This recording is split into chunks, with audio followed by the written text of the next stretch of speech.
So this is part 2 on the discussion about age verification laws that are spreading across the United States as well as around the world. Age verification built into the computer technology.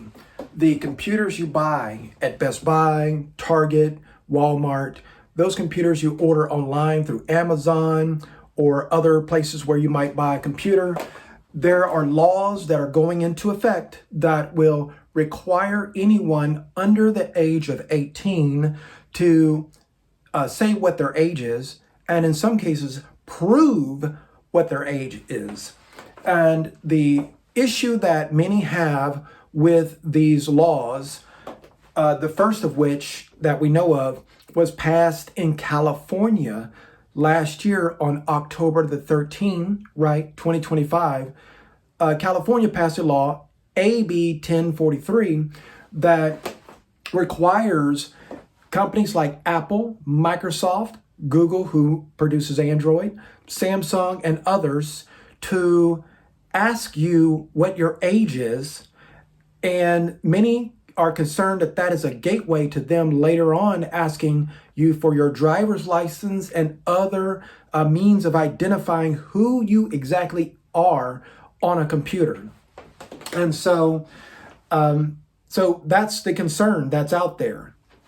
And in the previous video, I went into detail about the legal case against these age attestation and verification mechanisms. And granted, as I said then, as I will say now, I am not a lawyer. This is not legal advice. This is not to be understood as a legal opinion, but simply a discussion and speculation about what's going on from a legal, compliance, and technological standpoint. So the discussion here is to look at it from the other side. What is the case in favor of age attestation and verification, so that we have a more balanced discussion, right? And so there are a couple of things that that is established legally in the United States. The scope of what I'm talking about is the United States. So several states like California, Colorado, Illinois, New York, Louisiana, and a few others besides them are looking at or have initiated or have signed into law requirements for those that make computer technology operating systems like Windows or Mac OS or Google Android and a few others, that they are required to ask you for your age when you are setting up the computer or when you set up a new account on the computer. So I'm going to go into that in more detail later on in the discussion, but let's look at what some of the legal viewpoints are regarding this, right? So many governments draw their authority on this matter from the standpoint of what's called parens patriae. It's Latin, but parens patriae is an authority that says that the state has the power to act as guardian of those that cannot protect themselves. And this includes children.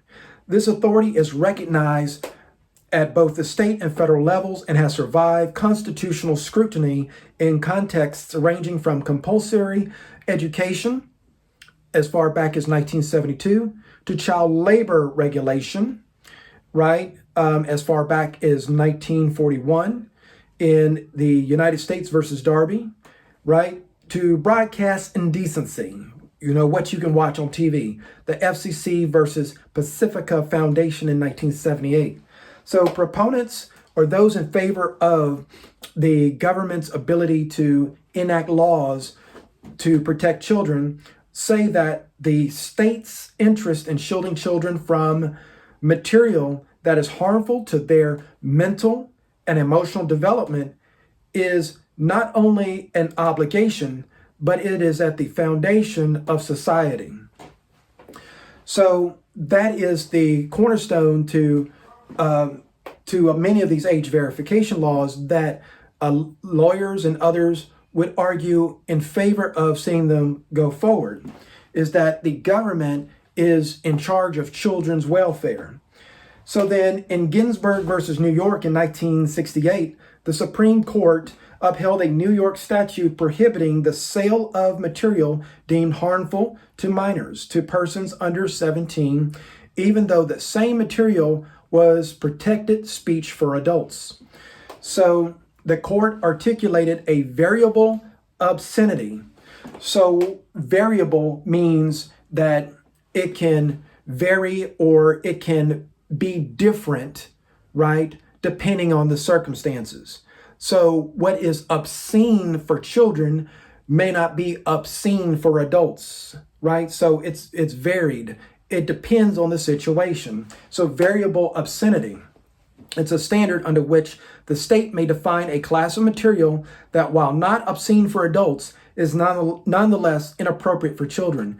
Proponents of age verification argue that this doctrine provides direct constitutional warrant for requiring platforms to distinguish between adult and minor users before delivering content that falls within the variable obscenity zone. So this is how the discussion is different, because I am showing the case for age verification, but I also want to make note as we go along what the counter argument is. And so the counter argument in this case is that requiring children to, and well, let's just say everyone under the age of 18 and everyone under the age of 14, requiring them to blanket declare their age does not match reality. We don't ask children to declare their age when they walk into Walmart, when they walk into Target, when they walk into into the gas station, right? We don't ask children for their ID to buy candy, to buy refill cards for Google Play or Apple Store. We don't ask children who walk into Best Buy to show proof of their identity when they want to buy an MP3 player. If they got the cash, they can buy it, right? So the thing is, we do ask children, or we do ask individuals to prove their age when they're wanting to buy cigarettes, alcohol, and a variety of products, right? So the laws are very specific in the real world at the point of purchase, right? We don't actually have the laws say, okay, we just got to go around and you have to identify yourself at all times in society. So that's where this particular example of variable obscenity falls apart when you try to apply it to computer operating systems. When you open up your laptop or your desktop, right? You don't blanket identify yourself to every website that you go to, even though sometimes it feels that way. You don't blanket identify yourself to all the computer programs that you use. It's just like the same way in the real world. You are a kid and you got a bicycle and you're just riding that bicycle down the street. You don't identify yourself to the street light, to the stop sign. You don't identify yourself to everyone that you encounter. So the only time in the real world where you identify yourself as a minor or not a minor is when there is a product or something involved that there are specific guardrails around, right? Such as tobacco, alcohol, explicit materials and magazines and that sort of thing. So that's where the parallels are very shaky. So then you have the Children's Online Privacy Protection Act of 1998, which survived constitutional scrutiny for over 25 years, and COPA effectively requires platforms to implement age gating mechanisms to identify users under 13 and to obtain verifiable parental consent before collecting their personal information. Proponents argue that extending this framework, raising the age threshold, and broadening the scope of protected activities is a natural and constitutionally permissible evolution of established regulatory paradigm. But here's the problem with that particular focus point is that, yes, there is a established law for age identification in general for persons under the age of 14 in the United States, and that the scope of that was agreed to at that time to be, just like I said in the earlier example, at the point of use where you're trying to obtain something or engage with something that you want to prohibit people under the age of 14 from accessing. See, the idea of these particular regulations is to block minors who don't have the judgment to know what they should and should not access. The scope of these particular laws is to block the minors, not to block the adults. And the issue with the age verification discussion coming from California, Colorado, Illinois, and New York, and other places besides, is that it flips that and it's putting the burden on the adults, right? All across the board, as opposed to saying, okay, is there a website that has images that we as a society say children should not access? Is there a website where it is possible for someone to exchange money and have cigarettes shipped to them? Is there a website where you can potentially purchase alcohol? I've never smoked, I've never drank, so I don't really know. But is there a website where you can buy fine wine? Well, you want to make sure you're not selling that fine wine to someone under the age of 18 and certainly under the age of 14. So that's where the laws would apply, not saying, hey, we got to do all of this stuff in the computer operating systems just in the hope of catching someone. That's not how the real world works. So anyway, now we look at the philosophical basis that some of the laws are based on. Aristotle's ethical framework holds that virtue is cultivated through habituation and that the young require a structured environment in which to develop practical wisdom. And I certainly agree with that. And we definitely don't have that environment in today's world, but it's not really for us to legislate morality, litigate into existence in an environment that compels everyone to participate in building an environment like that. It is something that is personal responsibility, and it is our own guidance to either contribute to such an environment or to be what you would call to abstain from such a thing, to be neutral to that, right? Neither for nor against. What I'm saying is the real world that we have with the way social media is structured, with the way television programs are structured, where you have all kinds of what some would call questionable content, questionable themes, right? We haven't come down on that. So why are we coming down on this when we have not really done a good job of policing, what you call that, ratings on TV programs, ratings on video games? I'm not saying that we should or we shouldn't. I'm just saying that we haven't. And so now all of a sudden we want to just do this with computer technology. It makes no sense. So then we look at the communitarian and not communism, communitarian and social contract obligations, right? Communitarian comes from Rousseau. And so through contemporary thinkers such as Michael Sandel and Charles Taylor, this emphasizes that individual rights exist within a matrix of social obligations and shared goods, which is absolutely true. The flourishing of children is a public good in which all members of society do have a stake. Age verification mandates, in this view, represent a legitimate exercise of collective responsibility, except that it doesn't, because not everybody agrees and not everybody believes that the responsibility is collective in that way. Not in the United States. An acknowledgement that the digital commons, like the physical commons, must be regulated to ensure that it serves the well-being of all should include its most vulnerable participants, except, as I just said, in the physical world, the real world of walking down the street, going into stores, going to shopping centers, watching TV, all these things, we don't regulate them to the extent that they're talking about regulating a computer.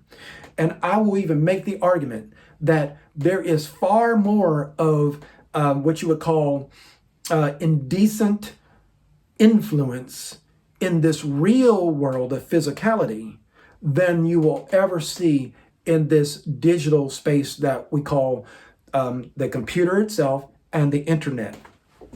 So the limits of parental responsibility. People who oppose age verification often say it's up to the parents.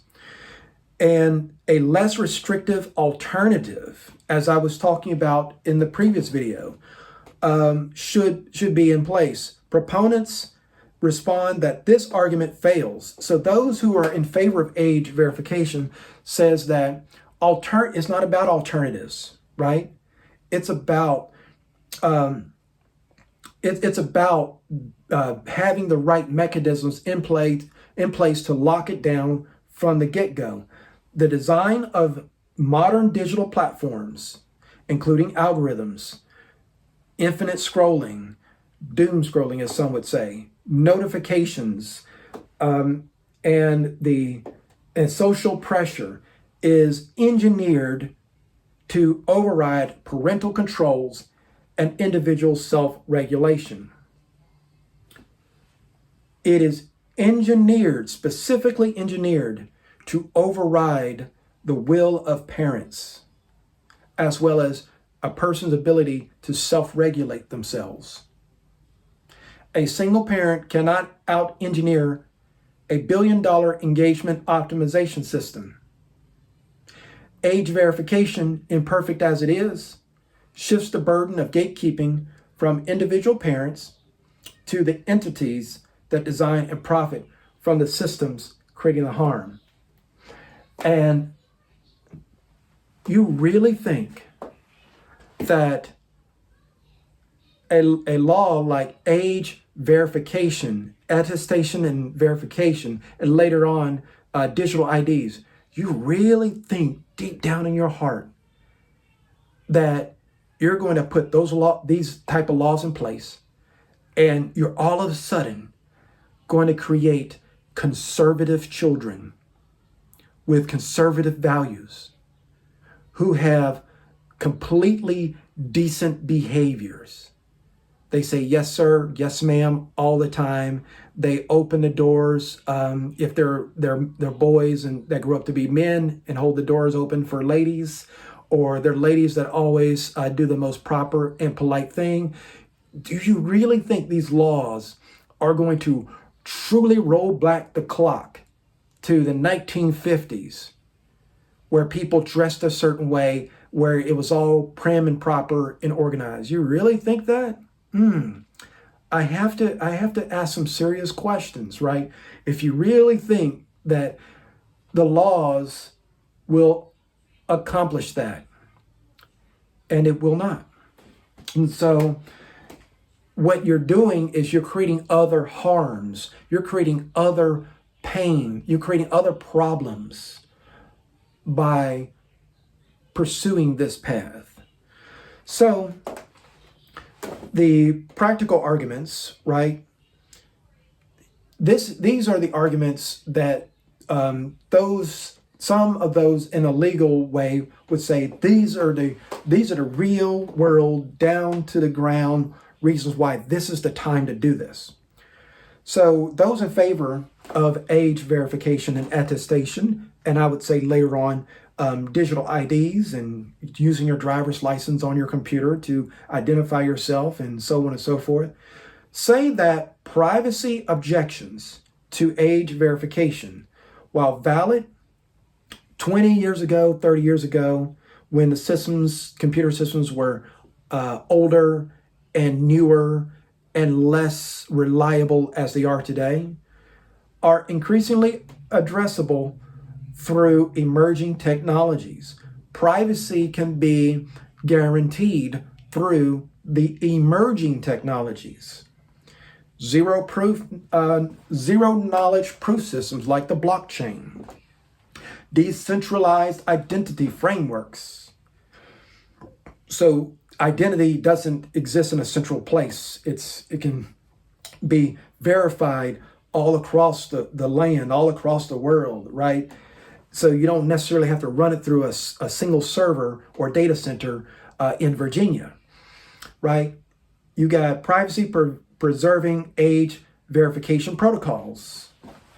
In principle, confirm that a user is over a specified age threshold without revealing their identity, date of birth, or any other personal information.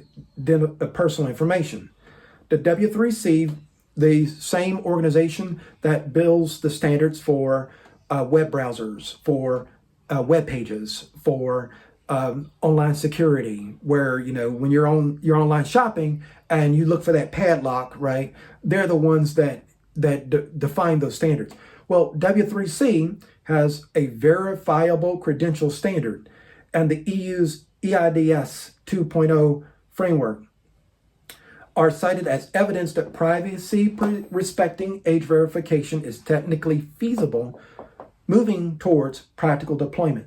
So you're telling me you're going to put a law in place based on something that doesn't exist yet, that is emerging, that hasn't been proven to be resilient for 10, 20 years of a track record against data breaches, hacking, and exploitation, cybersecurity exploitation. You're telling me you're going to base rational judgment towards a age verification process on these ideas that have been brought up by some promising cybersecurity researchers, right? Your true experts will blow all kinds of holes through this, and it would be legitimate. It would be a legitimate takedown of these particular technological schemes, right? So industry accountability and the polluter pays principle. So when we look at the EPA in the United States and environmental laws, those that actually pollute the water, the air, they are the ones that would be fined in that case because they are causing pollution and causing harm to society. So the problem with that parallel is that the person that made the computer technology where you do your work, Microsoft made Windows. Should Microsoft pay for somebody doing something bad on Windows? I doubt it. I seriously doubt it. Apple has Mac OS. Should Apple pay because somebody did something bad using an Apple computer? I seriously doubt it. So the idea that a computer environment that is mostly virtual anyway, that for all practical purposes don't truly exist physically, that is the same as chemical pollution in a nearby lake, that's the same as air pollution from a coal mine, that is quite literally, well, there's some words for that. So then you have international convergence. And what that means is, well, other countries are doing it, so we need to do it. You heard the old saying, well, just because they do something, does that mean you jump off of a cliff? So, and again, just because the United Kingdom over in Britain, right, just because they're doing something, this country fought wars against the ancestors of the rulers of that area to not have stuff like this in place, right? So you're saying that the United States went through all of that war with Britain for nothing, fought against the Nazis in World War II, who would have restricted the rights of people through the Gestapo, who watched everything that you did. You did all that fighting for nothing. Well, some historians would say, yeah, you actually did, because many of those German scientists actually were brought over to the United States at the invitation of the United States. So, you know, maybe the values of the United States was not and never was and is not what people thought it was. Quite possibly. So the assessment of the proponent's case. The strongest elements of the people for this is moral and empirical. The evidence of harm to children from unrestricted digital access is growing, and the moral intuition that society owes a duty of care to its young is deeply rooted in every major ethical tradition. The weakest elements are legal and technological. So there's really not a strong legal basis for these. And the most expert lawyers could take everything that I said in this video and the previous one, and they would raise that times 1,000 if such individuals were brought into a service of opposing age verification implementation in all 50 states and at a federal level. I am convinced that properly compensated and properly motivated, that our finest legal minds in the United States would have more compelling arguments for, shutting down this particular thing, right? And technological. This has been an issue ever since the 1980s, I believe, with the Clipper chip, right? The desire for government to have a backdoor into encryption. This is not something that we should be outraged about. This is simply the nature of organizations of power to, like Sheev Palpatine said to Anakin, to pursue more power, right? And so, yes, so that is the issue with much of this, right? So the thing of it is, you not only cannot find a really good legal basis for age attestation and age verification, but the other problem that you have is technological. But the other issue that you have is that you are, in a sense, creating more potential economic harm. I say potential because you can't prove that there's going to be economic harm in these arguments. You can make a case for it, but I see a case for economic harm in these arguments. But there is one key aspect to this that I think that few people have actually talked about, and this is where I conclude this conversation. So the legal community that rises up in opposition to this, in my view, would prevail. As I said, that is all true.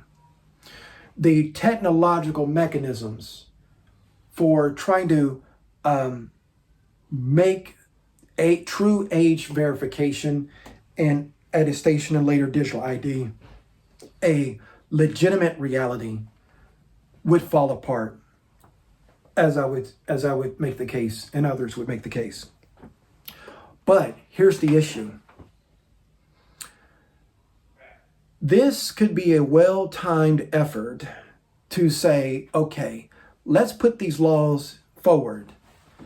They may actually get shut down, but by the time they get shut down, the age verification infrastructure will be put in place anyway due to the reactions of these technologists and organizations, tech organizations like Microsoft, Apple, Google, and others who make operating systems and major applications and app stores, right?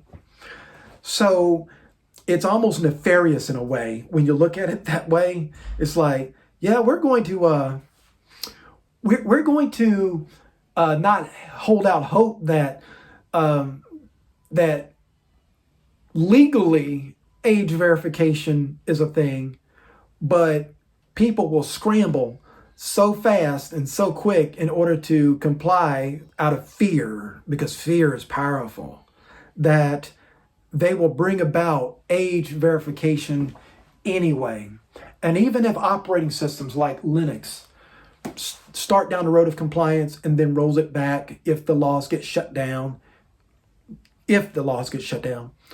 but they roll it back and they say, oh, well, we're just not going to do it because we thought it was burdensome to begin with. Well, Microsoft and Apple may have it. And then Microsoft and Apple, they're saying, oh, our platforms are more safe because we know who is kids and who isn't, blah, blah, blah. And then when you start shopping online, Google, Chrome browser, and Microsoft Edge got age verification technology in it.